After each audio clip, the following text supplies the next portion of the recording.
Total jemaahnya hampir di 60 deh, 50 atau 60. 60 orang total rupiahnya? 2,8. Mungkin ya yang namanya kita sama-sama pengusaha dan kita juga pernah merasakan ditipu pada saat itu kan kayaknya aduh ketembak banget.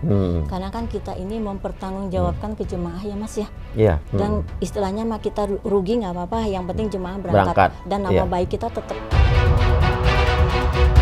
Nah, cuman ada sebagian cek yang ada di kami nih ada 3, tapi saya baru ketemu 2 yang tiba-tiba kita dapat surat nih dari stafnya MZ atau dari staf MZ bahwa cek yang ada di kita dilaporkan ke polisi bahwa ceknya hilang.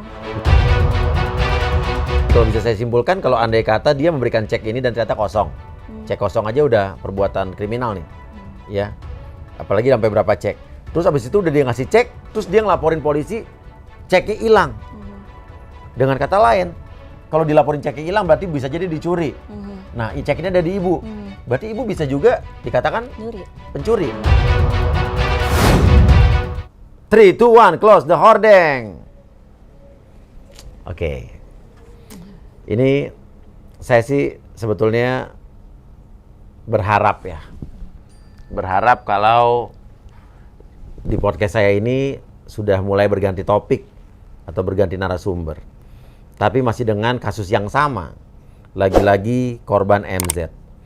Bukannya saya ingin terus mengumbar-ngumbar ini, tapi ini permasalahannya adalah yang kita harus pikirkan bukan MZ-nya sekarang. Tapi adalah nasib para korban-korbannya yang sekarang ternyata banyak banget sejak dulu, bertahun-tahun yang lalu belum beres dan dijanjikan hal yang sama, bahkan diancam dan lain sebagainya. Dan kali ini menimpa seorang ibu dari Bandung, ya, yang akhirnya dibeli cek kosong, padahal ibu ini sudah membantu MZ, kasusnya masalahnya MZ senilai 2,8 miliar pada awal itu. Ya, pada saat itu 2018. Oke, sekarang Ibu Nurlan. Ibu Nurlan. Oke, Ibu dari Bandung ya? Iya. Oke. Kenal MZ dulu dari mana? Saya kenal MZ dari teman saya yang di kantor. Oke. Karena waktu itu juga dia membantu di MZ, di perusahaannya MZ. Oke, ya, oke, teman Ibu di kantor. Ibu bergerak di bidang apa kantornya? Tour and travel. Tour and travel, punya Ibu sendiri? Enggak juga sih, saya cuma sebagai yang dikasih wewenang untuk mengurusnya. Oke, Ibu direkturnya lah istilahnya. Ngurus di situ lah ya. Di situ yang berwenang inilah mengurusnya. Oke, terus? Hanya itu, dan saya pada saat itu bertanya dong sama teman saya nggak kenal sama MZ loh, kita bilang ya. Oke, emang kenapa? Teman Ibu itu bilang apa?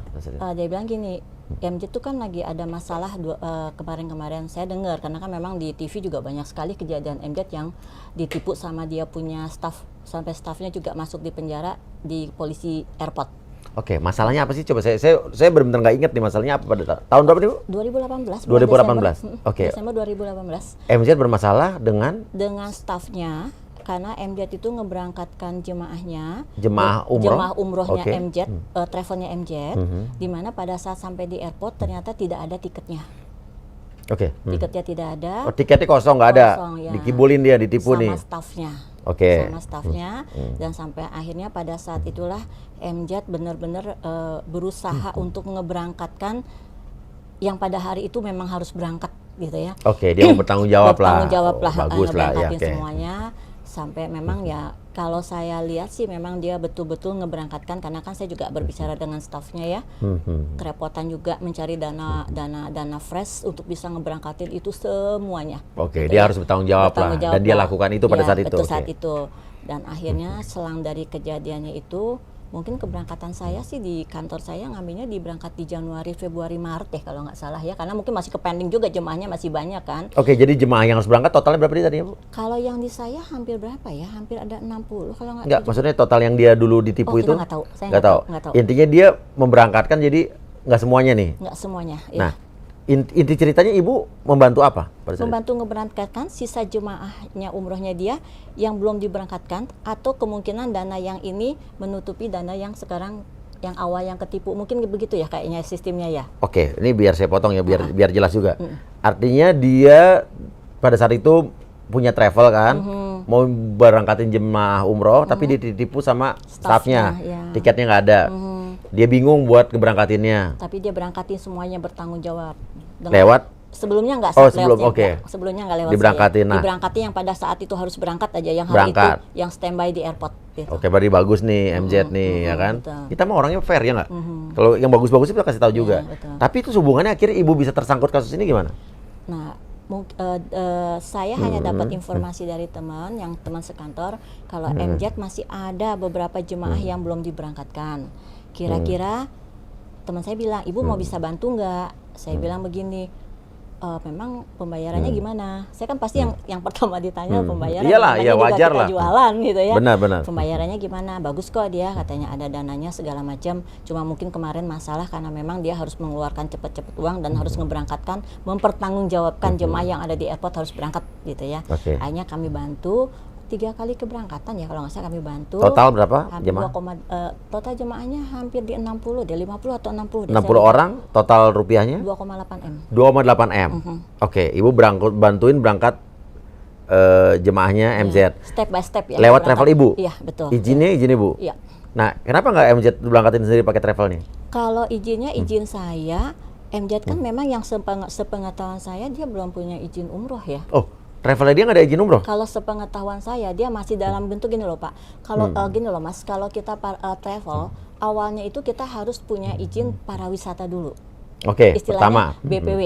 Oke. Biro Perjalanan Wisata. Oke. Setelah 3 tahun kemudian, kalau memang dia mau bergerak di dalam haji umroh, dia harus memproses izin umrohnya dulu, gitu ya. Dan sepengetahuan saya belum ada karena saya lihat sebelum COVID yang kemarin 2019 dia lagi memproses izin umrohnya dan minta bantuan teman saya, gitu. Berarti kan saya pikir yang dulu-dulu dia nggak punya. Oke, berarti yang dulu-dulu logikanya dia nggak punya izin umroh, ya, logikanya ya. Logikanya gitu Nah, aja. Ibu berangkatin jemaahnya yang 60 orang itu Hampir sekitar segituan lah ya. pakai travel ibu, tapi pada saat berangkat tuh bendera siapa? Kalau saya nggak tahu bendera siapa, karena kan MZ itu punya perlengkapan semuanya sendiri. Oke. Ya, punya perlengkapan semuanya sendiri. Tapi memang harus pakai kita punya izin, tetap harus pakai izin nama PT kita, Iya. karena PT kita yang punya izin ya. Iya. Ya, jadi tetap pakai izin PT kita jalan, tapi itu nggak jalan sekaligus 50 atau 60 orang itu ya Mas. Iya. Step by step ya. Kalau Oke. nggak salah ada 3 kali keberangkatan, itu yang dibantu sama kita. Dibantu sama ibu. Iya. Gitu. Apa yang menggerakkan hati ibu buat oke saya bantu si MZ? Padahal ibu nggak kenal dia berarti kan? Nggak apa? Satu, saya sih mungkin ya yang namanya kita sama-sama pengusaha dan kita juga pernah merasakan ditipu pada saat itu kan kayaknya aduh ketembak banget. Karena kan kita ini mempertanggungjawabkan ke jemaah ya Mas ya. Iya. Dan istilahnya mah kita rugi nggak apa-apa, yang penting jemaah berangkat. Dan nama baik kita tetap. Oh itu bagus. nama baik penting, usaha tuh nama baik Iya, penting. Dan itu tetap harus nama baik. Dan yang kedua, karena rekan saya Iya. di kantor pun meyakinkan aman kok, gitu ya. Aman pasti akan bayar, itu aja. Ibu sempat ketemu dengan MZ-nya sebelum berangkat? Sempat, dan pada saat itu saya ketemu di salah satu hotel di Bandung bersama dia punya tim juga, dia punya staffnya MZ yang travelnya. Memang saya lihat di situ MZ sedang sibuk sekali mencari tiket untuk ngeberangkatin yang standby di airport yang sebagian. Oke. Ya. Dan sampai dia, kalau saya lihat sih saya hebat, maksudnya salut dengan dia ditipu sama staffnya, dia ngeberangkatin hari itu juga dengan dia mencari dananya sana sini. Dan saya tuh lihat kesibukannya dia tuh sangat. Pada saat itu ya 2018 ya? Iya, sangat kesibukannya tuh saya lihat banget. Saya bilang aduh kesian sekali kalau sampai itu tertimpa di kita, kayaknya juga sama nih gitu. Tapi naudzubillah min dzalik ya. Nah, akhirnya dari situ dan saya merasa yakin karena rekan saya pun menjamin juga katanya bagus sih, dan memang pada saat itu kayaknya dia punya bisnis lagi bagus ya 2018 itu ya, kalau saya lihat ya. Bisnisnya lagi meningkat tuh gitu ya. MZ, lu emang dulu pernah bagus bisnisnya, jadi dalam arti kata bagus. Kenapa sih lu jadi begini, bener nggak? Ya, betul ya. Jadi ibaratnya lu pernah bagus, lu pernah punya prestasi, tapi lu rusak sendiri. Tapi waduh ini yang sayang sih, tapi kita harus fair nih. Ini kita dengar cerita ibu, yang bagus sih kita harus ceritain juga. Betul ya. Nah intinya adalah ibu berangkatin. Terus kenapa sekarang masih nyangkut dan ibu malah dikasih cek kosong dan ibu ditipu dengan cek kosong? Malah ibu katanya dilaporin polisi cek. Dia hilang berangkatin katanya. Ya, dia berangkatin, dia bayar mencicil dan kita kan desak terus. Ya udah kalau gitu pakai ya udah dia pakai cek lah, beberapa cek sih sebetulnya ya dia bayar. Cuma mungkin cek yang pada saat cek yang pertama kita sistemnya gini loh, kita sesama pengusaha nggak, jangan sampai kita itu kena SP1 di bank. Itu kan nomor 1 ya. Iya. Kalau PT kita udah kena SP1, kita udah nggak bisa ngapa-ngapain Iya. lagi. Cek kosong tuh SP1 pasti. Iya, betul kan. Iya. Nah, akhirnya staf saya suruh ke bank BCA, nggak langsung nih masukin transfer gitu sistem atau clearing atau apa, kita nggak ya. Cuma kita tanya dulu ya, ada dananya atau enggak. Iya. Kalau nggak ada dananya jangan dimasukin. Kesian nanti kena SP1. Berarti ibu masih mikirin perusahaannya MZ Iya, gitu. supaya Tidak kena dikena SP1. Iya, Apa betul. ibu udah curiga saat itu ceknya kosong? Enggak. Emang ibu selalu begitu itunya? Iya, kalau SOP-nya? Iya, dan saya selalu punya pikiran memang selalu positif aja lah Iya, sama iya, orang iya, lah iya, gitu iya, lah iya, ya. iya, iya. Nggak pernah, apalagi dia seorang pengusaha dan pada saat itu dia juga lagi berkembang usahanya, mana mungkin sih dia akan begitu. Bohong ya, Nggak mungkin. Nah gitu. Makanya pas udah itu, pas kita bilang, Bu, nggak ada dananya, ya udah nggak Cek apa-apa. pertama tuh? Iya. Nggak ada dananya? Nggak ada dana, ya Berapa udah. Bu ceknya? Saya nggak apa, nilainya banyak sih, ada yang 300, ada yang 196, ada yang berapa macam. Nggak ada semua dananya? Nggak ada. Oke, lanjut. Nah udah gitu, ya udah kita bilang nggak apa-apa. Akhirnya dia tarik, dia ganti ceknya kosong itu. Kalau nggak salah dia juga pernah bikin surat kalau cek yang dia pernah keluarin ke kita diblokir. Mungkin entah dikasihnya ada berapa cek, saya juga nggak begitu paham karena kan itu accounting yang bagiannya, karena saya kan bagiannya operasional Iya, kan. iya, iya. Ya. Terus dia ganti, dia juga pernah bikin surat bahwa cek itu diblokir dan dia membuat pembayaran sendiri. Dia akan bayar tanggal sekian 100, tanggal sekian. Ya Ada udah. term of payment. Ya oke, kita terima. Nah cuman ada sebagian cek yang ada di kami ini ada 3, tapi saya baru ketemu 2 yang tiba-tiba kita dapat surat nih dari stafnya MZ atau dari staf MZ bahwa cek yang ada di kita dilaporkan ke polisi bahwa ceknya hilang. Tuh, jadi cek ini boleh bisa lihat Bu ya? Tapi jangan. Ya nggak apa-apa. Ini ceknya, ya saya nggak mau kasih lihat. Ceknya ada yang di ibu, ada yang 329 juta, ada 196 dan ada satu lagi belum ketemu ya? Belum ketemu ya, tapi yang dia sebutkan di kantor yang di laporan polisinya ya, laporan kehilangan cek Oke, ya. jadi tunggu kronologisnya bagaimana? Jadi ada stafnya dia bilang bahwa Nganterin surat nganterin ini surat aja. lapor polisi ya. Ini adalah boleh kasih lihat Bu? Ini. Sebentar, sedikit aja. Oke, sedikit aja ya. Oke. Saya baca ya Bu ya. Ini stafnya namanya Anggi, tapi yang disebut. Polri Daerah Jawa Barat, Resort Kota Besar Bandung, Sektor Rancasari.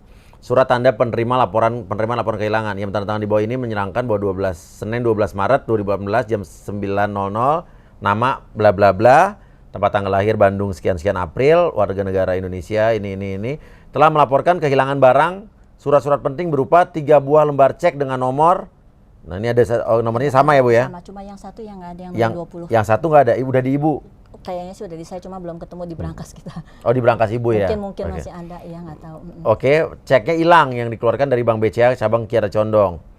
Oke, nah saya bingung nih, tapi saya belum ngerti maksud dia memberikan surat bukti kehilangan cek ke kantor polisi, laporan ke kantor polisi ke ibu ini apa ya? Padahal ceknya udah, ini ibu udah dari mana cek ini? Ya dari dia lah, dari stafnya, dari kantornya. Nggak mungkin saya nyolong. Tapi dia ngelaporin bahwa ceknya hilang ke kantor polisi. Iya, Berarti dia buat laporan palsu dong? nggak tahu. Kan saya nggak sampai dari sini, saya nggak nganggapin, saya diemin Oke, aja. yang ngasih cek ini siapa? Yang ngasih ceknya, Cek ini? stafnya ke kantor ke kita, Yang ngasih surat ini? stafnya juga. Orang yang sama? Sepertinya sih orang yang sama waktu itu, karena kan Oke. stafnya banyak ganti-ganti ya, Mas. Jadi saya nggak hafal. Oke, artinya gini, kalau bisa saya simpulkan, kalau andai kata dia memberikan cek ini dan ternyata kosong. Cek kosong aja udah perbuatan kriminal nih. Ya. Apalagi sampai berapa cek. Terus habis itu udah dia ngasih cek, terus dia ngelaporin polisi, ceknya hilang. Dengan kata lain, kalau dilaporin ceknya hilang berarti bisa jadi dicuri.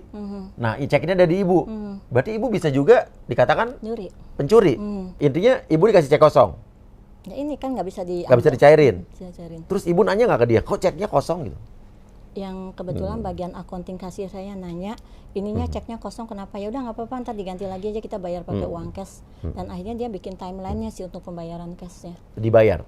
Dibayar sebagian walaupun tersendat-sendat gitu, tapi Oke. tetap dibayar. Dibayarnya dengan cara apa aja pada saat itu? Transfer Transfer dari rekening dia. dari rekening dia punya PT kan, selain travel dia kan punya PT yang klinik ya. Oke, ya. Dari kliniknya, jadi dia take over ke klinik akhirnya, Oh, bukan ke klinik yang travel. ngebantu, yang Iya. ngesubsidi dia gitu. Betul, iya. Total di 2,8 miliar dia bayar berapa akhirnya, Bu? Pokoknya udah bayar semua Sisa sampai berapa, Sir? akhirnya tahun 2020 sisa 956 juta. 2 tahun nih berarti ya. Ya. Dan 956 juta itu dia bikin timeline lagi, Oke. ditandatangani dengan ibu juga. Ibu Oke. MZ, Iya. dia akan membayar 20 juta per minggu. Ada 5 minggu dan 4 iya, minggu. Iya, gitu. Kejadian? Tidak sampai saat sini, sampai masih ada sisa 500 berarti kan tidak kejadian. Dan Oke. itu berdasarkan timeline yang Ibu MZ bikin itu harusnya Januari 2020 udah harus lunas. Harusnya 2 tahun yang lalu udah lunas harusnya ya. Iya. Tapi nah alasannya apa nih akhirnya udah nggak dibayar-bayar lagi? Dibayar sih kalau kita telepon dibayar. Ibu minta dibayar. 5 juta. Kita sih terima aja, yang namanya orang juga masih niat baik ya. Dan niat baiknya Ibu MZ itu masih saya salut dan saya terima dengan senang hati. Oke. Tetap mau niat bayar, ya kan? Iya. Sampai akhirnya terakhir kemarin dia bayar 21 Juni 2021, 24 juta. Tahun lalu. Iya. Dan Dia bayar 24 juta. 24 juta. Oke. Nah, dan itu sampai saat ini akhirnya sisanya 500 jutaan. Oke, jadi terakhir bayar tahun lalu. Iya, 2021 Juni 2021. Ibu mau hubungi lagi nggak, nanya di mana nih uangnya? Gitu? Udah WA-nya saya banyak. Jawab Dan apa? jawabnya nanti kita ketemuan. Oke, Coba kita apa aja bacain, Bu. Nanti kita pengen cocok logi nih sama korban-korban lain. Kita ketemuan nanti hari Senin, saya lagi di Jakarta. Nanti kita ketemuan hari Rabu. Akhirnya ketemu juga sih di kafe. Ketemu ya hasilnya ya seperti itu jawabannya, maksudnya nggak memuaskan ya, atau misalnya ya nanti-nanti. Nggak dibayar juga? Nggak, ya. Di kafe ketemu ngapain, Bu? Ketemu ngobrol ketemu karena kan saya nagih. Datang sendiri dia? Saya yang selalu meminta. Kapan saya mau bisa ketemu sama ibu? Iya. Ya, saya masih sopan loh Mas manggilnya ibu walaupun dia kayaknya seumur anak saya. Iya, iyalah. Karena dia bisnis kan harus ngomongnya ibu bapak ya. Iya, iya. Gitu. Dia datang sendiri apa sama suaminya? Sama suaminya. Berdua? Sama ada bodyguardnya. Bodyguard? Iya. Oh yang brimob itu ya? Iya. Oke. Gitu. Selalu dia Pak. Keren ya, kayak artis Hollywood loh pakai bodyguard nih, walaupun- brimob. Kalah gua. Walaupun saya datang cuma sama anak saya berdua pun ada, pasti Iya, ada iya, orangnya iya. gitu. Kalau gua kan kata pengacaranya kan artis yang udah nggak laku di TV sepi job. Jadi gua gimana mau bayar bodyguard?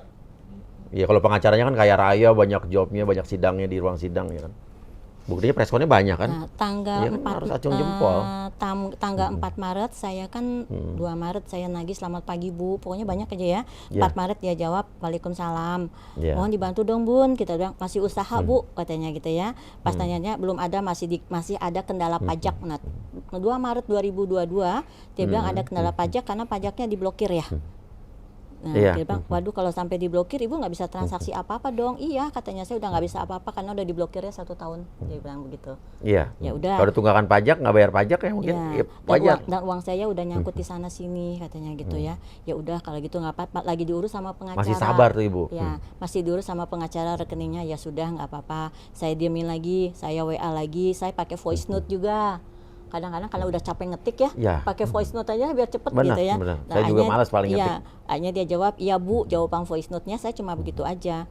Sampai terakhir. Bu udah panjang-panjang voice note di ya Bu doang. Iya, Terus sampai terakhir 13 April saya nge-WA, dia langsung jawab di tanggal 15 April. 2 hari kemudian. Ya, dengan dia nge-screenshot pembicaranya dia bahwa ini adalah masih diproses sama investor. Setelah itu nggak ada jawaban lagi dan hilang. Sampai Lebaran kemarin saya cuma tahu dia di rumah sakit dan segala macamnya ya. Akhirnya saya udah lagi di rumah sakit. Lihat dong ada foto saya di Instagram yang nengok. Iya, tahu. Iya, bilang saya nengok dari Jakarta jauh-jauh ya. Terus apa Sama istrinya kan? Iya, terus apa yang Ibu lihat? Saya bilang, wah kalau kayak gini memang Ibu MJ tuh hebat dong. Hebat dong. Selevel Mas Uya ya. Nengok dia ke Nengok Bandung. rumah sakit ke Bandung. Iya, gitu. padahal Ibu tahu nggak saya ke rumah sakit ngapain? Nggak tahu. Lihat mobil yang dia mau jual yang ternyata bukan mobil dia. Oh, nggak tahu saya. Iya, iya. Nah, dari situ saya lost contact sampai akhirnya ngebelum lah ini semuanya. Itu. Makanya Oke, Ibu kaget nggak ternyata tiba-tiba booming, tung, dia nipu kanan kiri banyak korban. Saya nggak tahu. Anak saya yang paling besar tuh. Langsung bilang, "Mah, ini loh," katanya. Kasus lagi sama Uya. Hah? Kasus apa? Mobil gini. Akhirnya kan anak saya nge-DM Uya kan, Ya, Mas Uya ya. iseng bilang itu.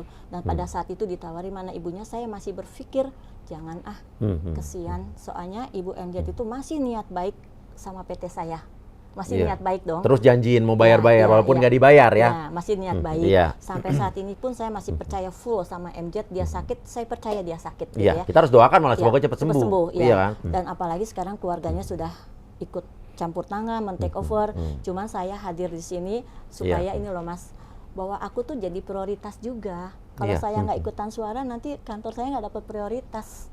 Oke. Ya nggak untuk membayarnya. Walaupun ini saya udah dapat berita dari pengacara, setiap saya ketemu ini perdata loh Bu. Oh, oke, menarik nih. Selalu perdata. Pengacara bilang apa? Saya pernah sebelum 15 April Ibu MJ ngechatting saya pernah telepon sama pengacaranya. Pengacaranya mungkin yang lama saya nggak tahu, karena yang sekarang saya lihat udah ganti ya. Yang bicaranya bahwa ini larinya perdata loh Bu. Saya bilang, aduh Pak, saya nggak ngerti perdata pidana. Yang saya perlukan adalah uang saya kembali. Inilah, itu ini hati nurani para lawyer. Karena gini, gue juga saya juga banyak teman pengacara Bu. Tapi pengacara yang saya kenal adalah pengacara yang punya hati nurani. Kalau misalnya kliennya menipu, kalau pengacara teman saya dan menurut saya pengacara yang benar nih, dia boleh ngebelain, mendampingi sebagai kuasa hukumnya, tapi bukan mengalihkan kasus-kasus penipuan atau kasus-kasus kayak ini kan cek kosong kan udah jelas-jelas kejahatan. Tapi belum tahu kali pengacaranya masalahnya, karena saya nggak pernah buka. Terus dialihkan, nah ini kebanyakan pengacara yang kadang-kadang nggak punya hati nurani, nggak mikirin korbannya, bilang adalah perdata. Ini perdata. Karena kalau perdata itu hukumnya seolah-olah nanti dia nggak bisa dipenjara. Bahwa ini bisa dicicil, yang bisa sampai sesanggupnya. Ratusan tahun juga belum tentu lunas. Nah ini kadang-kadang liciknya tukang tipu atau liciknya orang kayak begini tuh selalu bersembunyi di balik perdata.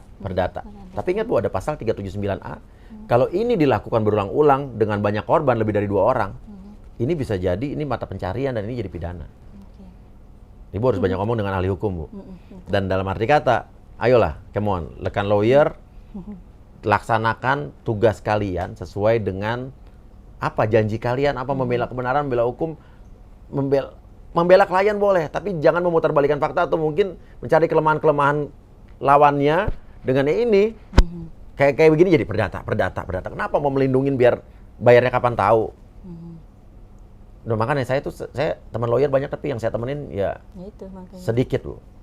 Iya. Yang punya kredibilitas aja. Betul. Tapi bukan pengacara yang sekarang yang baru kan? Bukan. Wah, coba Ibu ngomong sama yang sekarang Bu. Itu kan pengacara paling populer loh, terkenal, paling viral Bu. Bukan. Wow. Iya. Karena saya juga sempat nagih juga ke kantornya MJ. Saya juga bawa bukan pengacara sih yang orang mengerti hukum, tapi memang bukan pengacara. Apa kata? Yang dijawab sama suaminya yang sekarang, jawabannya ini perdata loh. Dan saya bilang gini, itu licik kan Bu? Saya itu paling kesel. Licik orang udah kita bantu. Nah, Ibu maksudnya bantu dia? Oke. Udah kita bantu dan dengan hati nurani saya ngebantu tanpa ada jaminan apapun. Tanpa ada agunan? Tanpa ada agunan apapun. Tapi begitu saya menagih, dengan sisanya menjawab ini perdata loh. Dan dalam hati saya nih, emang kalau perdata udah nggak boleh bayar hutang dan gue udah nggak boleh nagih ya. Saya cuma berbicara dalam hati saya. Suaminya bilang begitu? Suaminya begitu, maksudnya ini kan kalau udah dibayar dari hampir 3M dengan sisa sekian tuh larinya jadi perdata loh. Dan itu tuh saya kalau setiap ada yang berbicara gitu saya nagih, perdata udah pengen buang muka udah. Karena gini loh, saya jadi nggak respect denger gini sama suaminya juga Bu. Karena maksudnya gini loh, kita bantu, ya udahlah kita bantu, kita kan sama-sama pembisnis, sama-sama saling bantulah gitu ya. Ya udah, jangan sampai lari perdata. Terus kalau memang perdata gimana emangnya, nggak mau diterusin bayar? Ini suaminya bilang ya? Suaminya suaminya pernah bilang waktu itu datang bertiga, saya bawa sama orang hukum juga gitu. Oke, dan berarti artinya masalah ini berkaitan dengan suaminya juga ya? Iya. Suaminya dalam hal ini nggak boleh lepas tangan nih? Katanya dia bilang perdata, iya kan? Dia bilang gitu kan. Dan suaminya tahu sekali kok kasus ini, karena setiap pertemuan dua kali di kafe saya ketemu sama dia, terus selalu didampingin sama suaminya. Iya. Dan di kantor travelnya juga ada suaminya juga. Jadi memang iyalah, suami kan tahu kasusnya. pasti juga tahu kasus ini, tahu bisnis ini juga tahu dong. Kasus tahu. Jadi makanya Mas Uya, pokoknya saya di sini saya ada di punya podcast Mas Uya. Bukan berarti saya ngejudge bahwa dia penipu. Iya, bukan. Ini kan masalah beda, kasus beda. Nah, tidak. Cuma saya di sini hanya duduk agar saya pun diperhatikan. Kalau saya kan bukan seleb nih, yang lain kan yang nongol seleb semua ya. Ibu juga seleb lah Ibu. Kita kan bukan, jadi cuma rakyat kecil, PT kecil. Ya Mbok, tolong dibayar deh 500 juta hari begini tuh ya Allah. Apa saya tuh harus ngehidupin kita punya staff. Oke. Ya, saya punya staff juga harus hidup doh. Dan sekarang staff saya juga keseok-seok semuanya, karena kan ya yang namanya uang segitu kan lumayan, operasional bisa berapa bulan lah ya. Nah staff saya juga walaupun gajinya hanya 50-25% kan dengan ada uang gitu juga alhamdulillah biaya operasional kita yang lainnya yang namanya kantor pasti kan ada biaya operasional kan. Dan selama 2 tahun ini kan kita travel nggak ada pemasukan Mas, dari mana? Ya otomatis kita nagih dong. Dan selalu kan memang kalau gini loh Mas, kalau kita nagih di masa COVID pasti akan dijawab, sama kita juga lagi begini. Tapi Iya. kan saya berpikir ini kan sebelum COVID kejadiannya. Iya, 2018. Iya, betul. Iya. Sekarang saya juga paling benci orang ditagi ya urusan bisnis ya. Alasannya COVID. Semua pas lagi COVID juga susah, guys. Iya kan? Dan Ibu, saya mau tanya nih, Bu. Ini kan terjadi 2018. Sampai sekarang 2022, artinya sudah 4 tahunan dari Ibu menolong dia. Awalnya Ibu membantu dia dengan tulus dari kesulitan dia. Tiba-tiba dia beginin Ibu. Oke, pertama, dia pernah kasih cek kosong, jawaban dia apa? Waktu itu kebetulan gini loh Mas, saya nggak berbicara langsung karena di kantor kita kan ada bagiannya masing-masing ya, yang berbicara kasir katanya ya udah nggak apa-apa nanti diganti lagi, maksudnya nggak diganti sih, diganti dengan uang cash yang timeline yang pertama itu, dan dia bayar dengan timeline itu. Jadi kita tidak jadi nih loh, kantor aku tuh nggak mempermasalahkan masalah ini karena kita masih berpikir MZ itu niatnya masih baik, dan tidak mau mempersalahkan sampai mendalam, gitu aja. Dan nggak mungkin dia tidak bayar karena saya lihat waktu tahun 2018 dia masih bagus dong, dia punya bisnisnya. Ya, itu. Laporan kehilangan cek dilaporin ke polisi bahwa ceknya hilang dan cek ini yang dikasih Ibu tapi malah dilaporin ke polisi hilang. Menurut Ibu atau kuasa hukum teman Ibu ini kira-kira apa sih? Saya masih belum ketemu logikanya nih. Atau kalian ada yang tahu komen kira-kira maksudnya apa maksud dia? Nggak tahu. Nggak pernah nanya, Bu? Nggak. Nanti kita coba minta tolong para pakar hukum, kira-kira Ibu ini dikasih cek, ternyata ceknya kosong, nggak ada isinya. Tiba-tiba pihak yang ngasih cek ini ngelaporin ke polisi kalau cek ini telah hilang. Apa kira-kira maksud tujuannya? Oke, kasih komen ya guys. Nah kedua Bu, Ibu nggak pernah diancam sama seperti yang lain-lain? Nggak. Jadi Ibu aman ya? Karena memang selama ini saya selalu gimana Bu? Oh Ibu sopan. Udah ada update nggak? Apa kabar? Saya sopannya dimarahin waktu itu Bu. Ya enggak, terus bilang udah. Sepertinya di antara yang lain yang paling sabar saya kali ya. Iya, makanya dia sama Ibu juga baik banget. Tapi saking sabarnya Ibu sampai sekarang nggak kelar-kelar ya. Ya, 4 tahun. Iya, dan saya nggak pernah, nggak ada ancaman sih, nggak pernah diancam sama segala. Makanya alhamdulillah. sampai saat ini saya masih respect sama yang namanya MZ. Masih respect pokoknya. Dan saya masih berharap dia tuh baik, dan saya sampai detik ini hati dan pikiran saya bahwa MZ itu masih akan punya menyelesaikan. niat bayar dan tidak punya pikiran apapun juga. Oke, Gitu bagus. aja. Nah, berikutnya Bu, saya mau nanya lagi. Ibu waktu ketemu di kafe itu apa pembicaraan selanjutnya? Waktu terakhir ketemu sama suaminya di kafe itu ditawarkan sesuatu barang kah atau mungkin? Saya kan bilang waktu itu, boleh nggak? Saya bilang hari ini saya minta 100 juta. Karena kantor saya udah habis nih kontrakannya. Saya bilang ya, aku sampai berlinang-linang loh ngomongnya. Ibu nangis di situ. Maksudnya masih walaupun pakai masker berlinang tapi nggak nangis gitu ya. Yeah. Sampai bilang ya Allah, gue sampai kayak begini ya sama. Maksudnya gini, uang saya itu di dia, tapi kenapa yang memelasnya aku gitu loh ya. Yeah. Dan sementara kantorku masih dalam keadaan mendesak. Terus udah akhirnya dia diam, terus akhirnya bentar ya katanya, Ibu kalau mau dibayar nggak pakai sesuatu barang yang saya tidak hobi dengan barang itu. Apa Bu barang? Berlian. Berlian? Iya. Asli? Nggak tahu. Saya tanya ada suratnya nggak ada. Aduh, saya bilang saya mah bukan pemain berlian dan saya juga tidak punya berlian. Saya takut menjualnya ke siapa, karena itu bukan level saya untuk karena berlian itu kan ada khusus orang-orang yang expertnya ya. Kalau selevel saya nggak akan ngerti. Saya bilangnya. Ibu nggak ambil kan? Enggak. Alhamdulillah. Kenapa Ibu tolak? Karena satu nggak ada suratnya. Oke. Dan satu, gue kalau mau jual mungkin bisa aja sih jual ke toko emas ya. Tapi dengan tidak ada suratnya, terus tiba-tiba misalnya saya apa yang pikiran Ibu ya? Saya sama anak saya, kebetulan sama anak saya ini hadir juga. Dia juga hadir ngelihat. Saya ambil, begitu saya ambil, terus saya lari ke toko, saya jual, terus kata toko misalnya, pada saat itu saya tidak punya berpikiran jelek loh Pak ya, misalnya. Kemungkinannya, oh ini nggak real atau gimana? Terus palsu gitu. Saya bicara, dia bilang nanti akhirnya kembalikin, itu asli loh gini-gini. Saya jadi punya hutang dong ke dia ya. Dibalik gitu. Iya. Tapi untung Ibu nggak ngambil. Oke, pernah ditawarin barang apa lagi Bu?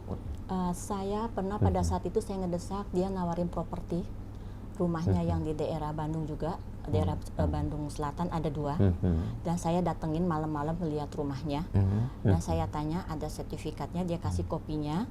Saya juga dikasih kopinya Bu, BPKB. Iya, dikasih kopinya, dan pas begitu tanya, tapi semuanya masih di bank. dan nilainya agak lumayan. Saya pikir saya butuh 500 juta, tapi saya harus ngelunasin dia di bank. Bukan berarti gue nggak punya duit dong kalau gitu. Berarti gue punya duit dong, betul nggak? Nah, udah saya nggak akan ambil. Nah, untung nggak Ibu ambil. Nah, setelah itu pernah ditawarin juga alat kesehatan ya. Tunggu, Venus Versa bukan? Ya pokoknya ada ya, Venus gitu yang kalau nggak salah ada fotonya istrinya RA di samping si alat kecantikan itu. Raffi Ahmad? Iya. Oke, ada fotonya? Ada fotonya, dan saya memang di slot, kita bilang, ini harganya segini. Saya coba isi. Berapa ditawarin? Ada yang 800, pokoknya ada yang 500, pokoknya ada berapa alat gitu ya.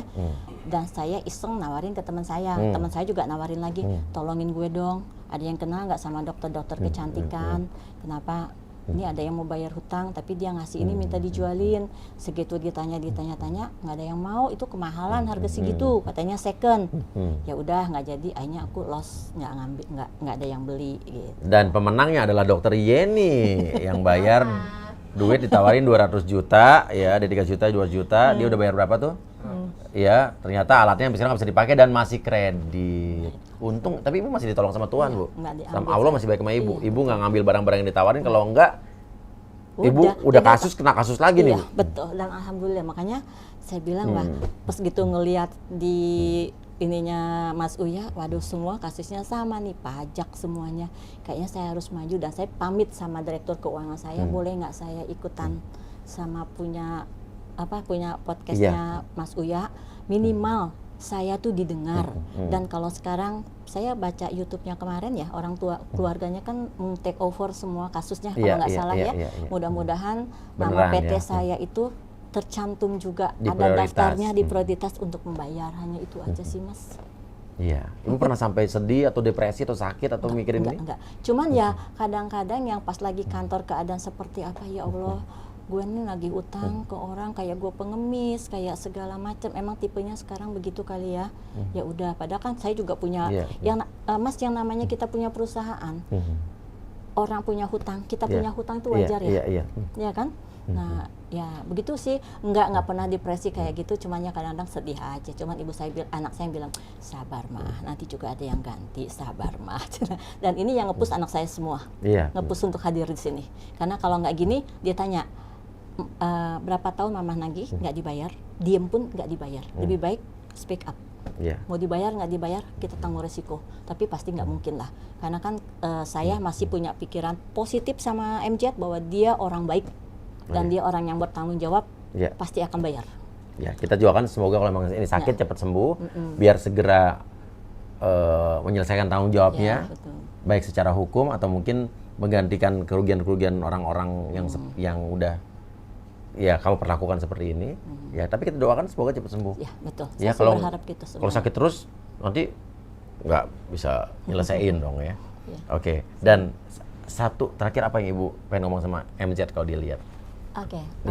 MZ, saya cuma hanya berdoa cepat sembuh, ya, cepat sembuh, cepat bisa menyelesaikan semua permasalahan sekarang yang ada, terutama aku, karena aku dari 2018. Dan dari sakit ini semoga juga dikasih rezeki yang banyak, bisa menyelesaikan semua masalah. Karena kesian nih orang-orang di luar semua ini, yang saya nggak tahu apakah itu merasa tertipu atau tidak. Kalau saya tidak merasa tertipu, saya hanya berdiri sini, hanya ingin supaya saya diprioritaskan oleh MZ supaya bisa membayar secepatnya. Dan juga pada saat waktu itu kami membantu dengan ikhlas, dengan tulus, tanpa meminta jaminan apapun juga. Dan sekarang mohon juga dengan ketulusan hati MZ, pokoknya ketulusan hati bahwa MZ merasa memang punya kewajiban harus ke PT kami untuk membayarnya, itu aja sih. Iya. Ibu sempat dimarahin nggak sama perusahaan, maksudnya tanggung jawab ini gimana sih? Iyalah. Iya. Kenapa bisa ngasih? Kenapa bisa ini? Saya nggak bisa ngomong apa-apa. Ownernya bilang gitu tuh. Ibu pasti pusing kan? Pusing. Saya kan selalu bilang, ayo bantu doang nih manajemen aku dan neken aku nih, kita bilang gitu ya. Ya berarti ya mau nggak mau aja saya yang ngasih, berarti saya punya risiko ya. Itu aja sih Mas. Oke, dan Ibu masih tetap memperjuangkan ini? Iya, tetap. Oke, luar biasa. Ya. Nama travel umrohnya apa, Bu? PT Semesta Kirana. Semesta Kirana tuh. Kita mah promoin guys, ya bantuin supaya makin ramai, apalagi umroh kan udah dibuka, Bu. Umroh, iya alhamdulillah. Iya. Kita udah lama nggak umroh nih. Ayolah ya. umroh. Nisa, Lu berdua Kristen kok. Nanti Nisa umroh ya. Bismillah ya, Iya, mudah-mudahan bisa iya, umroh. iya, Ya, iya, itulah Mas. Oke. Mudah-mudahan dengan ini benar-benar Iya, saya iya. cepat dapat uangnya. Iya. Iya, amin. Oke, Bu. Oke, Terima makasih kasih loh, Mas, datang. ya. Ibu di Bandung ini di mana, Bu? Di Bandungnya saya di Kopo. Di Kopo. Iya. Iya, saya bisa bahasa Sunda juga. Ah, gitu ya. Kumaha dadang? Dadang mata ayah dadang. Oh, damang. Makasih loh ya Mas ya. Aku Sama-sama. sudah diundang. Ibu saya juga orang Bandung, Bu, Oh semua. iya di mana? Tinggal Di Lengkong lu. kantor saya di Buah Batu. Oh, kan Ibu di Buah Ya, Batu. sebelahnya Caket lah, Mbak. sebelahnya Iya. punyanya Ruben Onsu. Oh, geprek, Ayam geprek. Oh, sebelahan Oke. banget. Iya. Mantap, Iya, siap, Bu. gitu. Mudah-mudahan ya doain aja ya. Amin, Biar cepet Bu. bayar ya. Amin, Bu. Iya. Aku bawa ya. Ya, siap. Oke, terima kasih banyak, guys. Wassalamualaikum warahmatullahi wabarakatuh.